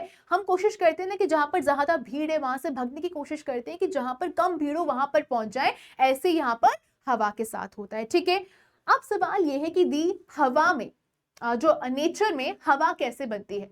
How do winds form in nature, तो इसको भी सिंपल स्टेप में समझने की कोशिश करना। यहां पर भी सेम फंडा है, high pressure low pressure, high pressure low pressure. देखो मैंने क्या बोला था कि सन क्या करता है, अर्थ को हीट करता है, ठीक है दी, ये हम समझ गए थे। अब जो कुछ जगह है वो बहुत ज्यादा गर्म हो जाती है, हाँ दीदी ये भी हम समझ गए थे। अब जो गर्म होगी वहां की हवा भी गर्म हो गई है, हवा गर्म हो गई तो लाइट हो गई, और लाइट हो गई तो उड़ के चली गई। अब जब वो उड़ के चली गई तो उसकी जगह बच गई, उसकी जगह ले ली किसने, कोल्ड हवा ने, क्योंकि वहां पे लो प्रेशर बन गया था। और जैसे ही कोल्ड हवा कोल्ड प्रेशर वहां पर आएगा, यानी कि वहां पर एक मूवमेंट होगा हाई प्रेशर से लो प्रेशर की तरफ, उसको हम क्या कह देते हैं, विंड कह देते हैं। ये सवाल पेपर में आएगा तो हमको ये आंसर इस तरीके से लिखना है, कोशिश करना है फालतू कुछ भी ना लिख के, मेन पॉइंट लिख के फुल नंबर पाने का, ठीक है। चलिए अब इसी कॉन्सेप्ट पे लैंड ब्रीज और सी ब्रीज काम करते हैं। कहते हैं ना समंदर की ठंडी हवा या फिर लैंड की गर्म हवा, ये कॉन्सेप्ट कैसे काम करता है। देखो अगर मैं दिन की बात करती हूँ, ड्यूरिंग डे वहां पर सी ब्रीज होती है, समंदर की हवा होती है। अब देखो क्या होता है, जब दिन की बात करी जाती है तो मान लो यहाँ पर लैंड है, ओके, ये लैंड हो गया अपना हरे रंग का, और हम बना देते हैं समंदर कुछ ऐसा, ये समंदर हो गया, ओके। अब गर्मी के टाइम पे क्या होता है, जो जमीन है वो ज्यादा तेजी से गर्म होती है, इट हीट्स फास्ट, और ये बहुत आराम से स्लोली गर्म होता है। अब ये गर्म होगा तो इसकी हवा भी क्या हो जाएगी, गर्म हो जाएगी। हाँ दीदी कुछ तो हम रिलेट कर पा रहे हैं, जैसे हवा गर्म होगी तो हवा कहाँ जाएगी दीदी, वो ऊपर चली जाएगी, और यहाँ पर लो प्रेशर बन जाएगा, और यहाँ का जो हाई प्रेशर रहेगा वो फटाक से लो प्रेशर की तरफ भागने की कोशिश करेगा। यानी कि अगर डे की बात करी जाती है, दिन की बात करी जाती है, सी ब्रीज की बात करी जाती है, तो विंड कहां से फ्लो करेगी, सी से लैंड की तरफ जाएगी। लेकिन अगर मैं नाइट की बात करूंगी, नाइट में जस्ट इसका उल्टा हो जाता है, यहां पर लैंड ब्रीज होती है। यहां पर क्या होगा, जो लैंड है वो जितनी जल्दी गर्म हो रही थी उतनी ही जल्दी ठंडी हो जाती है, लेकिन ये बेचारी गर्म की गर्म रहती है। अगर यहाँ पे गर्म रहेगा तो इसकी हवा ऊपर चली जाएगी, इसकी हवा ऊपर चलेगी तो लो प्रेशर बन जाएगा, और यहाँ का जो हाई प्रेशर है वो इसकी तरफ भागने लगेगा। यानी कि अब हवा कहां से जा रही है, लैंड से सी की तरफ जा रही है। ये बेसिक डिफरेंस होता है सी ब्रीज में और लैंड ब्रीज में। हमेशा याद रखना, रात के वक्त जो हवा रहती है वो लैंड से सी की तरफ जाती है, लेकिन अगर दिन के वक्त की बात करूं तब क्या होता है, जो सी से लैंड की तरफ जाती है। ये दोनों डिफरेंस याद रखना, आपको इसका स्क्रीनशॉट ले लेना है। मैं जल्दी से साइड हो जाती हूं और इसका स्क्रीनशॉट ले लो, वरना टेलीग्राम में आपको इसकी पीडीएफ तो मिल ही जाएगी, ठीक है। चलिए आगे बढ़ेंगे। Relation between pressure difference and wind speed, pressure difference और विंड स्पीड के बीच में क्या रिलेशन रहता है। प्रेशर डिफरेंस छोटा रहेगा तो विंड की स्पीड जो रहेगी वो काफी स्लो रहेगी, मध्यम बहेगी। लेकिन अगर प्रेशर डिफरेंस ज्यादा रहेगा तो बहुत तेजी से स्पीड रहेगी। यानी कि जितना बड़ा प्रेशर डिफरेंस रहेगा उतनी ही ज्यादा हवा तेज चलेगी। पर दीदी एक बात बताओ, ये जो छज्जे उड़ जाते हैं ना लोगों के, जब बहुत तेजी से तूफान आता है, तो क्या ये जो हाई स्पीड विंड रहती है वो छज्जे भी उड़ा सकती है। यस उड़ा सकती है, पर क्यों उड़ा सकती है, जब हवा बहुत तेज बहेगी तो बहुत ओके जैसा हम समझने की कोशिश करते हैं। देखो हम किसी घर के अंदर है, ओके, किसी घर के अंदर, मैं किसी कमरे के अंदर हूं, यहां पर जहां पे मैं हूं यहां पर प्रेशर हाई है, ओके। लेकिन जब मैं घर के बाहर दरवाजा खोलूंगी, ठंडी हवा चल रही है, एकदम मस्त हवा चल रही है, हवा बह रही है, ओके, तो वहां पर प्रेशर इतना नहीं है, वहां पर प्रेशर कम है। सो बेसिकली क्या हो रहा है, जब बहुत ज्यादा तेज हवा चल रही है, ठीक है, तो छत के ऊपर क्या हो गया, बहुत लो प्रेशर बन गया, क्योंकि वहां पर सब हल्का है, उड़ा जा रहा है। लेकिन घर के अंदर हाई प्रेशर है। मैंने क्या बोला, बाहर लो प्रेशर बन रहा है, घर के अंदर हाई प्रेशर बन रहा है। घर के अंदर जितना ज्यादा हाई प्रेशर बन रहा है, बाहर उतना ही लो प्रेशर बन रहा है। अब इमेजिन करना, मैंने बार बार यही बोला कि हवा कहां से कहां मूव करती है, हाई प्रेशर से लो प्रेशर, हाई प्रेशर से लो प्रेशर, और यहां पर प्रेशर डिफरेंस ज्यादा हो गया है तो रूफ क्या हो गया, रूफ बाहर की तरफ उड़ने की पूरी कोशिश करेगा, यहां तक कि वो एक्चुअली में भी उड़ सकता है, भग सकता है क्योंकि हाई प्रेशर से लो प्रेशर की तरफ गाड़ी जा रही है। ओके, तो बेसिकली हमें क्या पता चल गया कि दीदी विंड एक मूविंग एयर होती है। एयर क्यों मूव करती है? Due to pressure difference move करती है। एयर मूव करती है हाई प्रेशर से लो प्रेशर की तरफ। जितना ज्यादा डिफरेंस रहेगा उतनी तेज हवा चलेगी। विंड कब स्टॉप करती है? जब प्रेशर इक्वल हो जाता है। एंड सी ब्रीज और लैंड ब्रीज की बात करी जाए तो ये प्रेशर डिफरेंस की वजह से होता है। ये चीज याद रखना, ठीक है। चलो, high speed winds result in lowering of air pressure. देखो समझो, हमें पता है कि फास्ट मूविंग एयर का लो प्रेशर रहता है और जो काफी लो रहती है, स्टिल एयर रहती है, उसका हाई प्रेशर रहता है। यानी कि अगर बलून मूव कर रहा है तो इसी वजह से मूव कर रहा है, रूफ फ्लाई कर रहा है तो इसी वजह से फ्लाई कर रहा है, स्टॉर्म डैमेज हो रहा है तो इसी वजह से हो रहा है। अब इसको समझने की कोशिश करना। हम दो बलून का एक्सपेरिमेंट करेंगे। हमने दो बलून लिए सेम साइज के और उसको एक स्ट्रिंग से जाके जोड़ दिया और एक स्टिक पे जाके एक स्ट्रिंग से जाके जोड़ दिया। अब हमने क्या किया, दोनों बलून्स को फुलाया, अच्छे से फुलाया और उनको स्ट्रिंग से जाके बांध दिया, टाई कर दिया और उनको स्टिक से जोड़ दिया। अब उनके बीच में स्मॉल सा गैप रखना है, 6 से 10 सेंटीमीटर का हम गैप रखेंगे। उसके बाद हम क्या करेंगे, जो बलून्स हैं, ठीक है ना, उनके बीच में हमें थोड़ा सा गैप दिखाई देगा, उसके बीच में जाके मैं एक फूंक मारूंगी, ठीक है। अब देखो, जैसे मैं बलून्स के बीच में फूंक मारूंगी तो बलून्स क्या करेंगे, बहुत तेजी से फास्टर मूव करेंगे एंड फिर एक दूसरे के और करीब आ जाएंगे। बट ऐसा हुआ क्यों? जब मैंने हवा को ब्लो किया तो एयर बहुत तेजी से फास्ट मूव कर रही थी। फास्ट एयर का मतलब होता है लो प्रेशर। मैंने बताया आपको, फास्ट क्या मतलब होता है, लो प्रेशर। तो बलून्स के बीच में क्या हो गया, प्रेशर काफी लो हो गया और बलून के बाहर क्या हो गया, प्रेशर काफी हाई हो गया। तो रिजल्ट क्या निकल कर आया, high pressure pushes balloons inward and balloons move towards each other, ठीक है ना। तो हमने इस एक्टिविटी से क्या देखा, slow wind high pressure, fast wind low pressure. इसको भी याद कर लेना। कंक्लूजन क्या निकल कर आएगा, high speed winds reduce air pressure, ठीक है।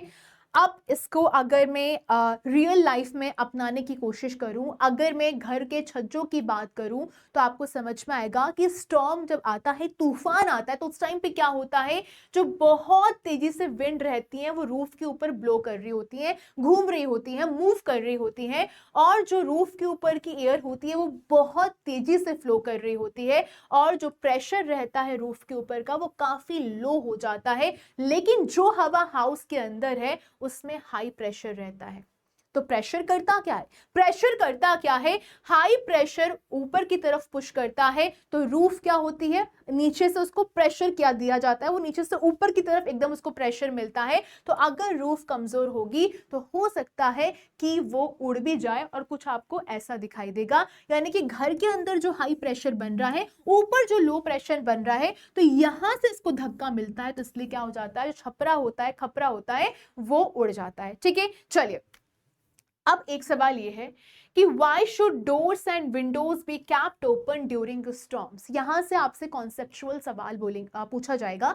ये बेसिकली चैप्टर पूरा कॉन्सेप्चुअल के बारे में, कॉन्सेप्ट क्लियर होगा तो ही आप जवाब दे पाओगे और ये साइंटिफिकली करेक्ट भी है। हमको लगता है कि हमको दरवाजे और खिड़की बंद कर लेने चाहिए, बल्कि खोल के रखने चाहिए। अगर आप दरवाजे और खिड़की बंद कर लोगे तो अंदर का प्रेशर तो वैसे ही हाई है, रूफ का प्रेशर वैसे ही लो है, तो उनके बीच में डिफरेंस बढ़ता जाएगा, बढ़ता जाएगा, बढ़ता जाएगा। इससे जो आपका जो रूफ है वो उड़ने के पूरे पूरे चांसेस है, अगर वो वीक है तो। लेकिन अगर आप उनको ओपन रखोगे तो एयर क्या है, फ्रीली मूव कर रही है, घर से बाहर जा रही है, बाहर से अंदर जा रही है, तो प्रेशर जितना अंदर रहेगा उतना ही बाहर रहेगा, दोनों सेम रहेगा। तो प्रेशर डिफरेंस क्या हो जाएगा, छोटा हो जाएगा, यानी कि आपका रूफ क्या रहेगा, सेफ रहेगा। तो अगर मैं इसको कंपेयर करके इजीली आपको समझाने की कोशिश करूं तो डोर्स और विंडोज क्लोज रहेंगे तो रूफ की सेफ्टी डेंजरस हो सकती है, लेकिन अगर ओपन रहेगा तो सेफर रहेगा। तो बेसिकली आपको ये सिंपल सा फैक्ट याद करके रखना है,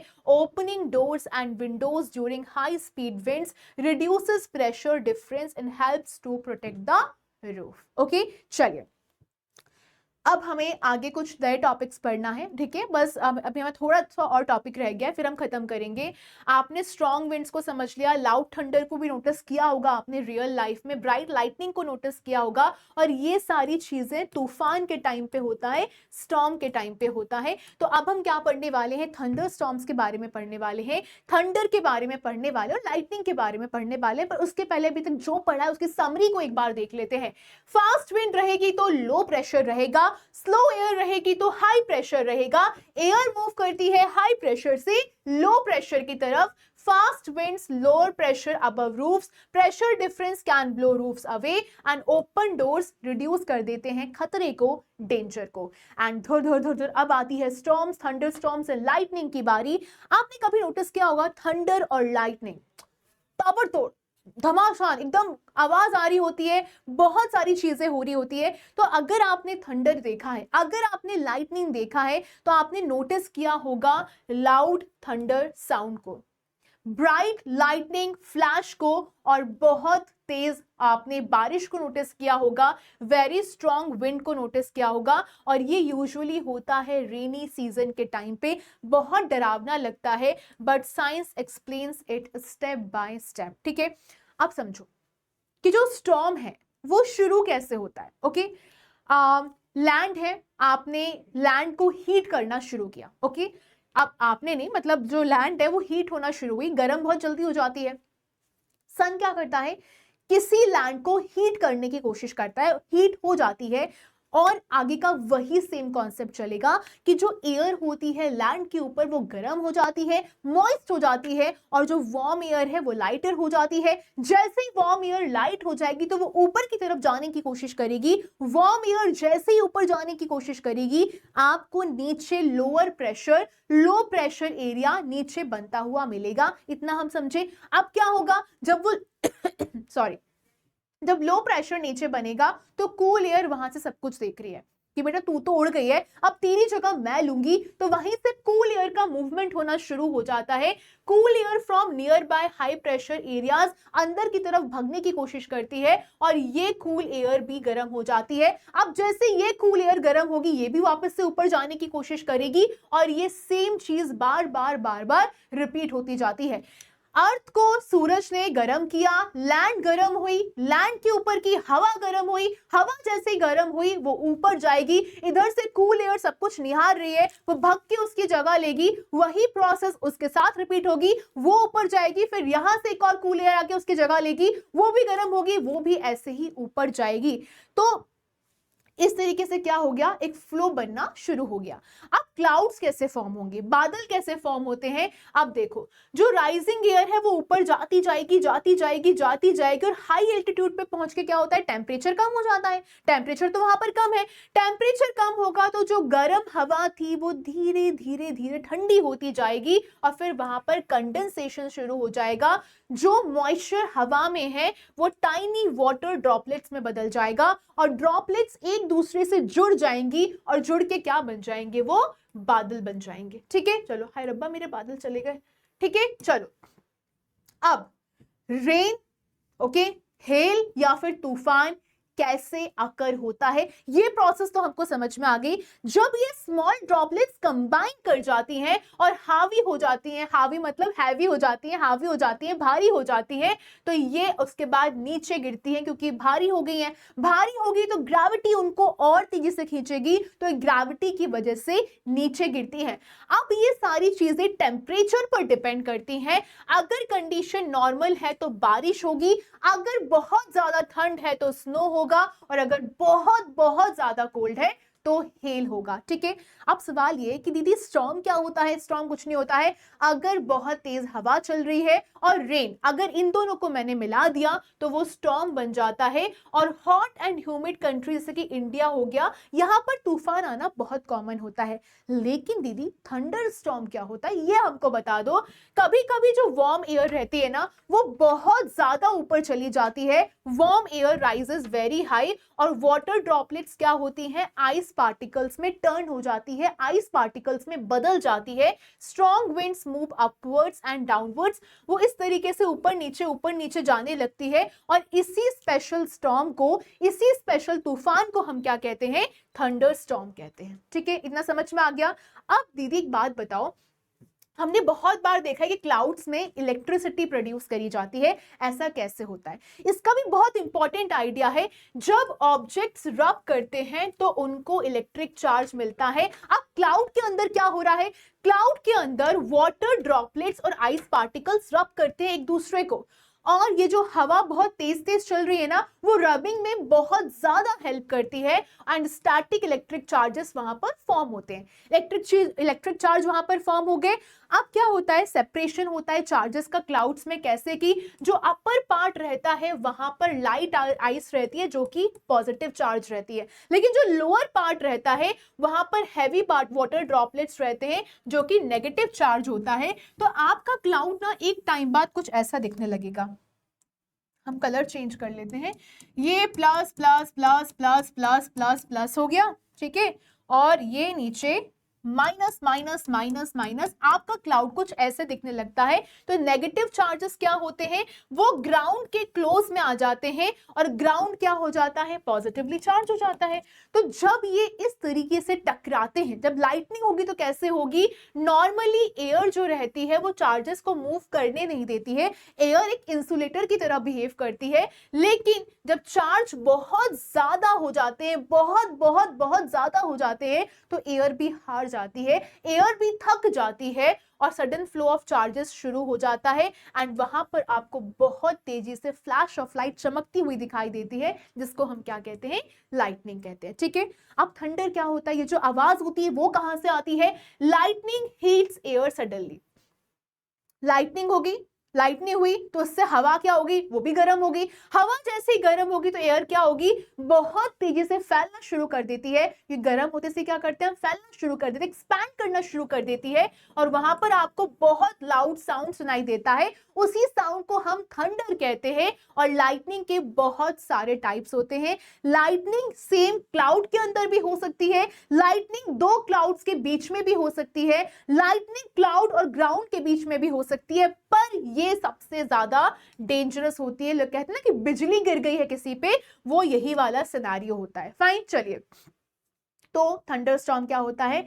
storm plus lightning plus thunder is equal to thunderstorm होता है। अगर आपसे सवाल पूछा जाएगा, ये बहुत बहुत इंपॉर्टेंट है, सवाल पूछा जाता है कि भारत में, इंडिया में लोकल थंडर स्टॉर्म्स के नाम क्या होते हैं, तो आपको ये टेबल याद रखना है। मैं साइड हो जाती हूँ, उसको एक बार रीड करो मेरे साथ। काल बैशाखी वेस्ट बंगाल, बिहार, झारखंड में इसका नाम है। ये क्रॉप्स को हेल्प करता है। बारदोई सिला, ये असम में कहा जाता है, बारदोई सिला भी कहते हैं इसको, असम में कहा जाता है, ये एग्रीकल्चर में हेल्प करता है। मैंगो शावर केरला, कर्नाटका, तमिलनाडु में कहा जाता है, ये मैंगो को पकने में हेल्प करता है। कॉफी स्टॉर्म कर्नाटका में कहा जाता है, कॉफी प्लांट्स को हेल्प करता है। एंड ओके, चलिए, ये तो वही रिपीट कर दिया है, तो इसको हम हटा देते हैं। ठीक है, चलिए, तो आपको ये चार नाम याद होने चाहिए। फाइन, आगे बढ़े, चलो। अब लाइटनिंग डेंजरस क्यों होती है? लाइटनिंग डेंजरस इसीलिए होती है क्योंकि इससे आग लग सकती है, बिल्डिंग डैमेज हो सकती है, ह्यूमंस और एनिमल्स मारे जा सकते हैं, ये बहुत सीवियर बर्न भी कर सकती है। तो यहाँ पर सेफ्टी बहुत ज्यादा जरूरी है, याद रखना। अब हमें क्या करना चाहिए, क्या नहीं करना चाहिए, वो भी एक बार देख लेना है। देखो, हमें हमेशा लो लाइंग ओपन एरिया में जाना चाहिए और ऐसे बैठ जाना चाहिए। ठीक है, हमारे फीट्स को एकदम क्लोज रखना चाहिए, और कांटेक्ट जितना हो सके ग्राउंड के साथ कम रखना चाहिए। क्या नहीं करना है? पेड़ों के नीचे खड़ा नहीं होना है, फ्लैट सीधे जाके लेट नहीं जाना है, मेटल अम्ब्रेलास का इस्तेमाल नहीं करना है, और पानी के अंदर तो बिल्कुल भी नहीं रहना है। अब देखिए, आजकल एक नया सिस्टम आ गया लाइटनिंग कंडक्टर करके, जो कि बिल्डिंग्स को बचाने के काम आता है। अब ये होता क्या है? यहाँ पर बिल्डिंग में एक मेटल रॉड लगाई जाती है, जहाँ का टॉप एंड रहता है वो पॉइंटेड रहता है, नुकीला रहता है, और जो बॉटम एंड रहता है वो डीप ग्राउंड में जोड़ दिया जाता है। इससे क्या होगा? जो लाइटनिंग रहती है उसको आसान रास्ता मिल जाता है। ठीक है, वो वहां पे टकराएगी और सीधे जमीन में जाके धंस जाएगी, ट्रांसफर करेगा electric charge safely into ground, और बिल्डिंग को भी साथ में बचा लेता है। ठीक है, चलिए, अभी तक हमने क्या क्या पढ़ा? सन लैंड को हीट करता है जिससे एयर ऊपर जाती है, आ गया समझ में। क्लाउड फॉर्म होता है तो पानी बरसता है, आ गया समझ में। स्ट्रॉन्ग विंड प्लस रेन अगर मिलता है तो स्टॉर्म बनता है, आ गया समझ में। चार्जेस क्लाउड्स के अंदर बनते हैं, आ गया समझ में। सडन चार्ज फ्लो होता है तो लाइटनिंग होती है, आ गया समझ में। साउंड जो लाइटनिंग के बाद आता है उसको हम थंडर कहते हैं, आ गया समझ में। Storm with thunder and lightning बनाता है थंडर स्टॉर्म, आ गया समझ में। लाइटनिंग डेंजरस है और इसकी वजह से क्या है, हमको अपनी सेफ्टी पे भी बहुत ध्यान देना चाहिए। अब आता है हमारा ऑलमोस्ट आखिरी पॉइंट, दैट इज साइक्लोन। ये बहुत बहुत इंपॉर्टेंट टॉपिक है, ये तुम लोगों को आना ही चाहिए। साइक्लोन क्या होता है? साइक्लोन एक बहुत बड़ा एंड बहुत पावरफुल स्टॉर्म है जो कि वार्म ओशन वाटर के ऊपर बनता है। क्या बोला मैंने? Cyclone is a very big and very powerful storm that forms over warm ocean water. इसमें बहुत स्ट्रॉन्ग विंड्स रहती हैं, इसमें बहुत तेजी से हवा आती है, स्पिनिंग मूवमेंट होता है, गोल गोल गोल गोल भयानक वाला स्पिनिंग मूवमेंट होता है, और इसके बीच में काम सेंटर होता है।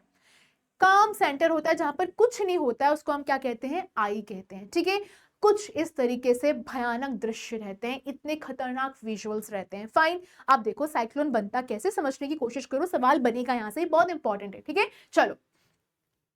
सबसे पहले जो ओशन वाटर है वो गर्म होगा, शुरुआती हमारी हर चीज गर्म से हो रही है, तो हमने ओशन वाटर को गर्म किया। सन ने क्या किया? ओशन वाटर को गर्म कर दिया। अब जो हवा है ओशन के ऊपर की वो वार्म हो जाएगी, मॉइस्ट हो जाएगी। सुना सुना लग रहा है? कितनी बार रिपीट कर लिया है, राइट? इसके बाद क्या होगा? जो वार्म एयर है वो लाइट हो जाएगी, लाइट हो जाएगी तो ऊपर उठ जाएगी, समझ में आ गया? अब यहाँ पर कंडेंसेशन होगा और हीट रिलीज होगी। जो हवा जो ऊपर जा रही है उसमें वाटर वेपर रहता है, वाटर वेपर ठंडा होगा और रेन ड्रॉप्स में बदल जाएगा, और इसी चेंज को हम कंडेंसेशन कहते हैं। अब आपको अपने दिमाग में क्या याद रखना है? कंडेंसेशन के टाइम पे हीट रिलीज होती है, जो रिलीज हीट रहती है वो एयर को और गर्म करती है, और जो और गर्म रहेगी और हवा रहेगी वो और ऊपर जाएगी, और जो नीचे का प्रेशर है वो क्या हो जाएगा? ऑब्वियस सी बात है, वो ऊपर जाएगी तो वो लो हो जाएगा, और जैसे ही वो लो होगा तो वहां से क्या आएगा? हाई प्रेशर से लो प्रेशर की तरफ और ज्यादा हवा अंदर आएगी, और जो सराउंडिंग एयर है उसका हाई प्रेशर है, एयर क्या करेगी? लो प्रेशर की तरफ भगेगी, और इससे फिर क्या होगा? ये भी गर्म होगी, ये और ऊपर जाएगी, और ये साइकिल कंटिन्यू कंटिन्यू कंटिन्यू होती चली जाएगी। अब यहाँ पर स्पिनिंग ऑफ एयर स्टार्ट होगा, ये बहुत इंपॉर्टेंट है, याद रखना। यहाँ पर हमको पता है, दिया आपने बताया था कि अर्थ रोटेट कर रही है, अर्थ रोटेट करेगी तो इतनी सारी हवा जो बढ़ती जा रही है, एक जगह इकट्ठी होती जा रही है, वो भी मूव करना शुरू कर देगी, और जो विंड है वो सर्कुलर पाथ में मूव करना शुरू कर देगी, और यहाँ पर एक बहुत बड़ा चक्र जम जाएगा, ह्यूज स्पिनिंग सिस्टम बन जाएगा। ठीक है, अब यहाँ पर साइक्लोन बनेगा, और ये जो स्पिनिंग सिस्टम होता है क्लाउड्स का, विंड का और रेन का, इसी को हम क्या कहते हैं? साइक्लोन कहते हैं। इस चीज को याद कर लेना, ये स्टेप्स तुम लोगों को याद होनी चाहिए, लॉन्ग आंसर में ये आएगा ही आएगा। ठीक है, चलिए। साइक्लोन का पार्ट कुछ ऐसा दिखता है, आपको ये डायग्राम भी बनाकर आना है। Winds blowing from high pressure areas to low pressure, ये रहा लो प्रेशर, ये रहा हाई प्रेशर, आपको कुछ ऐसा डायग्राम भी बनाना आना चाहिए। अब यहां से शॉर्ट आंसर्स में आपसे पूछा जा सकता है eye of the cyclone. Eye of the cyclone क्या होता है? सेंटर होता है साइक्लोन का, जहां पर प्रेशर सबसे ज्यादा कम होता है, यहाँ की हवा एकदम काम रहती है, ऑलमोस्ट वहां पर कोई भी विंड नहीं रहती है। लेकिन आई के पास का जो रीजन रहता है, ये तो आई हो गया, बट इसके आसपास का जो रीजन रहता है, सारा तूफान वहीं आ रहा होता है, एक्सट्रीमली स्ट्रॉन्ग विंड्स रहती हैं, बहुत ज्यादा हैवी रेनफॉल हो रहा होता है, और सबसे डेंजरस पार्ट वही होता है। ठीक है, लेकिन मैम एक बात बताओ, जब ये साइक्लोन लैंड पे पहुंच जाता है तो क्या होता है? अभी तो चलो ठीक है, हमें समझ में आ रहा है कि साइक्लोन बन चुका है, पर जब ये लैंड पे पहुंचता है तो क्या होता है? Cyclone gets energy from warm ocean air. Cyclone को एनर्जी कहां से मिलती है? गर्म ओशन एयर से मिलती है, और लैंड पे वहां पर कोई भी मॉइस्ट एयर नहीं रहता है, एनर्जी सप्लाई वहां पर पूरी तरीके से कट ऑफ कर दिया जाता है, साइक्लोन धीरे धीरे वीक हो जाता है, लेकिन उसके पहले वो बहुत बड़ी तबाही करके चला जाता है। साइक्लोन इतने डेंजरस क्या होते हैं? देखो, रिसेंटली बहुत सारे साइक्लोन्स आए हैं इंडिया में, उसमें से एक है Amphan cyclone.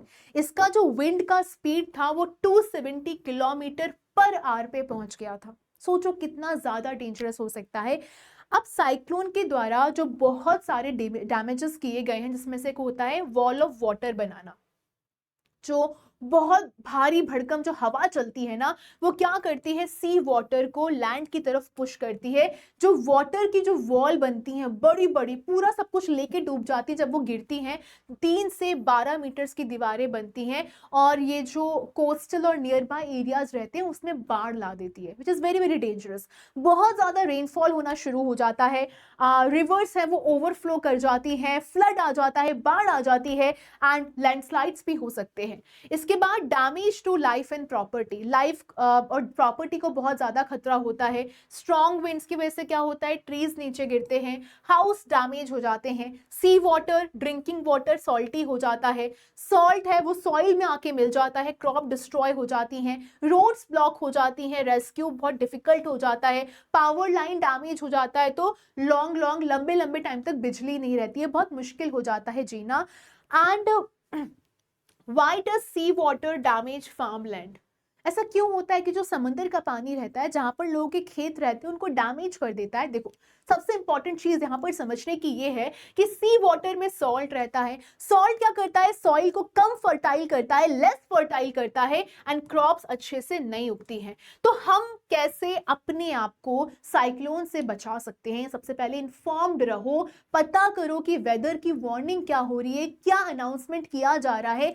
India meteorological department को बहुत ध्यान से उनकी अलर्ट्स को सुनने की कोशिश करना है और सबको जागरूक करना है। साइक्लोन की ट्रेनिंग भी करी जाती है, या फिर मैं कहूँ साइक्लोन ट्रेनिंग का मतलब आपको सिखाया जाता है जब साइक्लोन आएगा तो आपको किस तरीके से अपने पास क्या क्या सामान अच्छे से रखना है, उसको लेके आप कहीं भी शिफ्ट हो सकते हो। उसके अलावा साइक्लोन ट्रैकिंग करी जाती है, जहां पर जो वेदर के सैटेलाइट्स होते हैं साइक्लोन्स को ट्रैक करते हैं। साइंटिस्ट डायरेक्शन बताते हैं कहां पर आ सकता है, कहां से आ सकता है, क्या स्पीड रह सकती है, लैंडफॉल एरिया क्या रहेगा, ये जिससे लाइव्स और प्रॉपर्टी भी बचती है। इमरजेंसी प्रिपेयर्डनेस, इसको हम साइक्लोन ट्रेनिंग भी बोलते हैं। अगर आप ऐसी जगह रहते हो जहां पर साइक्लोन बहुत फ्रिक्वेंटली आते रहते हैं, तो आपको पीने का पानी, dry food, torch, battery powered radio, first aid kit और इंपॉर्टेंट डॉक्यूमेंट्स तो अपने साथ रखने ही रखने हैं, और ये चीज अपने पेरेंट्स को भी बतानी है। साइक्लोन के टाइम पे आपको डेजिग्नेटेड साइक्लोन शेल्टर में जाके मूव करना है। आप कभी भी समंदर के पास नहीं जाओगे, सी के पास नहीं जाओगे, और ऑफिशियल इंस्ट्रक्शंस को हमेशा फॉलो करोगे। ठीक है, चलिए, ये आपका क्या है, एक रिवीजन पॉइंट है, इसको ध्यान से देखो, रीड करो मेरे साथ। Warm air rises creating a low pressure area. ठीक है, cool air rushes to occupy the low pressure area. Warm air rises cools and the water vapor condensation to form clouds. Bigger water drops in the clouds fall to the ground as rain, hail or snow. Positive and negative charges are created in the clouds by strong winds blowing upwards and downwards. When positive and negative charges meet, they cause lightning. Lightning may occur within a cloud, between clouds or between a cloud and the ground. Under certain weather conditions, storms may develop into cyclones. ठीक है, तो ये आपका revision वाला phase था, ये हमने revision कर लिया। फाइन, चलिए। Cyclones forms over warm oceans. Warm air rise करता है, प्रेशर नीचे गिरता है, एयर रश करता है, अंदर स्पिन करना शुरू कर देता है, अर्थ के रोटेशन की वजह से वो स्पिन करना शुरू कर देता है। जो सेंटर होता है साइक्लोन का बहुत काम होता है, जिसको हम आई बोलते हैं। साइक्लोन से फ्लड्स, डैमेज और लॉस ऑफ लाइफ हो सकता है। अर्ली वार्निंग और प्रिपरेशन हमारे लाइफ को बचा सकती है। ठीक है, अब हमारा फाइनल रिवीजन शुरू हो रहा है। हमने आज जो भी पढ़ा उसको चुटकियों में हम रीड करेंगे एंड देन हम मिथ और फैक्ट की तरफ जाके इस चैप्टर को खत्म करेंगे। अब बस 10 मिनट और हैं हमारे, जल्दी से मेरे साथ रिवाइज करो। What is pressure? Pressure is equal to force upon area. Small area more pressure, large area less pressure. Pressure की यूनिट की बात करी जाती है, एसआई यूनिट क्या होता है? Newton per metre square. Symbol होता है N upon M square, other name pascal, इसका सिंबल क्या है? पीए है। ठीक है, चलिए, pressure by liquids and gases, अगर लिक्विड्स और गैसेस की प्रेशर की बात करी जाए, लिक्विड प्रेशर को एक्सर्ट करता है नीचे भी, साइड्स में भी, सारे डायरेक्शंस में। गैसेस की बात करते हैं, वो भी प्रेशर को एक्सर्ट करते हैं, वो भी अपना फोर्स लगाते हैं वॉल्स ऑफ कंटेनर्स में, हमारी बॉडी में, हर चीज में जो हमारे आसपास है। अगर मैं एटमॉस्फेरिक प्रेशर की बात करूं, हमारे आसपास जो हवा रहती है वो हम पर खूब सारा धक्का देती है, इस प्रेशर को हम एटमॉस्फेरिक प्रेशर कहते हैं। लेकिन जो हवा है वो क्यों बहती है? विंड का मतलब होता है मूविंग एयर, और मूविंग एयर हवा क्यों मूव करती है? क्योंकि प्रेशर डिफरेंस रहता है, it moves because of pressure difference. Air always moves from high pressure to low pressure. दीदी इतना तो हमको समझ में आ गया है। अब वार्म और कूल एयर का क्या रोल रहता है? वार्म एयर लाइट हो जाती है, ऊपर जाती है, लो प्रेशर क्रिएट करती है, लेकिन वहीं पर कूल एयर की बात करी जाती है, हैवी रहती है और ये लो प्रेशर की तरफ भगती है, और इस मूवमेंट से क्या होता है? विंड क्रिएट होती है। अगर थंडरस्टॉर्म्स की बात करी जाए तो यहाँ पे दो चीजें चाहिए, मॉइस्चर चाहिए और बहुत स्ट्रॉन्ग विंड चाहिए। अगर क्लाउड्स के चार्जिंग की बात करी जाए, जो स्ट्रॉन्ग विंड से वो बहुत तेजी से ऊपर नीचे अप एंड डाउन हो रही होती है, आइस पार्टिकल्स रब करते हैं विद वाटर ड्रॉपलेट्स, और रबिंग से क्या होता है? इलेक्ट्रिक चार्ज क्रिएट होता है। अगर मैं लाइटनिंग की बात करती हूँ, लाइटनिंग कब होती है? जब चार्जेस क्लाउड के अंदर कोलाइड करते हैं एक दूसरे से, या फिर दो क्लाउड्स के बीच में, या फिर क्लाउड और ग्राउंड के बीच में। रिजल्ट क्या रहेगा? ब्राइट फ्लैश का मतलब लाइटनिंग होता है, लेकिन अगर लाउड साउंड आएगा इसका मतलब थंडर की आवाज आ रही है।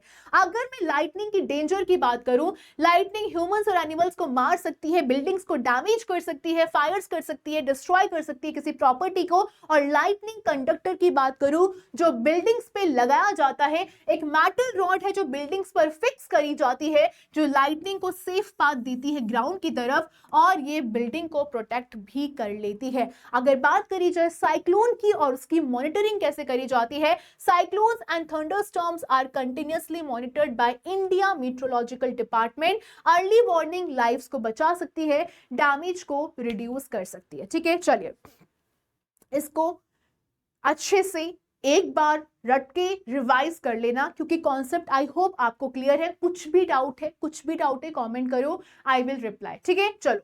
Pressure is equal to force per unit area. Unit of pressure होता है pascal PA. Liquids and gases exert pressure, हमको पता है। एयर प्रेशर क्या होता है? एटमॉस्फेरिक प्रेशर को कहा जाता है। प्रेशर डिफरेंस की वजह से हवा चलती है, ये भी हमको याद है। वार्म एयर ऊपर की तरफ जाती है और कूल एयर नीचे की तरफ ही मूव करती है। ठीक है, थंडरस्टॉर्म्स को मॉइस्चर और स्ट्रॉन्ग विंड्स चाहिए। क्लाउड्स के बीच में जो रब होता है उससे चार्जेस क्रिएट करे जाते हैं। चार्ज जब कोलाइड करते हैं एक दूसरे से, लाइटनिंग आती है, लाइटनिंग का इफेक्ट दिखाई देता है। लाइटनिंग हमारे लिए काफी डेंजरस रहती है। लाइटनिंग कंडक्टर्स जो रहते हैं वो बिल्डिंग्स को प्रोटेक्ट करते हैं, उनको एक सेफ पाथ मिलता है नीचे जाने के लिए, और IMD स्टॉर्म्स और साइक्लोन्स को मॉनिटर करता है। ठीक है, चलिए क्लास का एंड होने का टाइम आ गया है। मिथ वर्सेस फैक्ट हम समझ लें। इस चैप्टर के बाद हमारे क्या क्या मिथ और फैक्ट सही हुए एक बार समझ लेते हैं। पहले हमें लगता था कि एयर का कोई वेट नहीं होता है, इसीलिए वो प्रेशर को एक्सर्ट नहीं कर सकती, बट अब हमको पता है कि एयर का वेट होता है। एयर प्रेशर को एक्सर्ट करती है हर चीज पे, और इसी प्रेशर को दीदी हम कहते हैं एटमॉस्फेरिक प्रेशर। ठीक है, टोटो का आने का टाइम हो गया है। Wind blows randomly without reason. Wind बिना किसी मतलब के बहती है तो नहीं, टोटो ने आज पढ़ा है कि ऐसा कुछ भी नहीं होता है। विंड ब्लो करती है प्रेशर डिफरेंस की वजह से। एयर हमेशा मूव करती है हाई प्रेशर से लो प्रेशर की तरफ। इसके बाद अगली चीज है, lightning always strikes the tallest object only. Lightning हमेशा जो ऊंचे ऊंचे ऑब्जेक्ट रहती है उनको ही अफेक्ट करती है, तो ऐसा बिल्कुल भी नहीं है। लाइटनिंग स्ट्राइक्स जहां पर चार्ज को उसका इजीएस्ट पाथ मिल जाता है।